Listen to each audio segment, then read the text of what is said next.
ఉమ్మడి కుటుంబాల ఊసే లేకుండా పోయింది. అమ్మ, నాన్న, అక్క, బావ, చెల్లి, మరిది, అన్న, వదిన, తమ్ముడు, మరదలు, మేనత్త, మేనమామ, పిన్ని, బాబాయ్, పెద్దమ్మ, పెదనాన్న, తాతయ్య, అమ్మమ్మ, నానమ్మ, వదిన, మరదలు, బావ, బామ్మర్ది, ఇంకా ముత్తాత, తాతమ్మ, ఇలాంటి వరుసలు ఉన్నాయని, ఉంటాయన్న సంగతే మరచారు నేటితరం. మమ్మీ, డాడీ, ఆంటీ, అంకుల్ ఇవి రెండూ తెలిస్తే చాలు ప్రపంచమంతా మన బంధువులే అనే భావన ఏర్పడింది ఈ రోజుల్లో.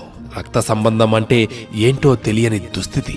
కారణం, పుట్టగానే పిల్లలను బేబీ కేర్లో వేయడం లేదా ఆయాలకు అప్పగించడం. అందాలకు బందీలైన తల్లులు పాలు కూడా ఇవ్వకపోవడం. ముడ్డి కడగడం మానుకొని డయపర్స్ వాడడం.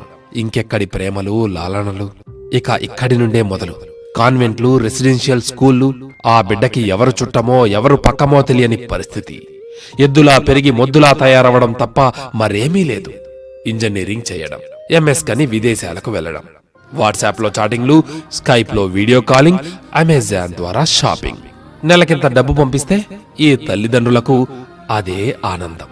పెళ్లి ముందు రావడం, అయిపోగానే పెళ్లాన్ని తీసుకొని వెళ్లిపోవడం. ఇంకెక్కడుంటాయి ప్రేమలు, ఆప్యాయతలు? అయ్యా అమ్మా సస్తే తప్ప కనీసం దాయాదులు పోయినా, దగ్గరోడు సచ్చినా దయలేని దుస్థితి, చూడలేని పరిస్థితి. ఇంకెక్కడి బంధాలు, ఇంకెక్కడి బంధుత్వాలు? అందుకే బాల్యం నుండే మార్పు రావాలి. పసిబిడ్డలు అమ్మమ్మ, నాన్నమ్మలు చెప్పే కథలు వినాలి. తాతయ్యలు నేర్పే మర్యాదలు నేర్వాలి.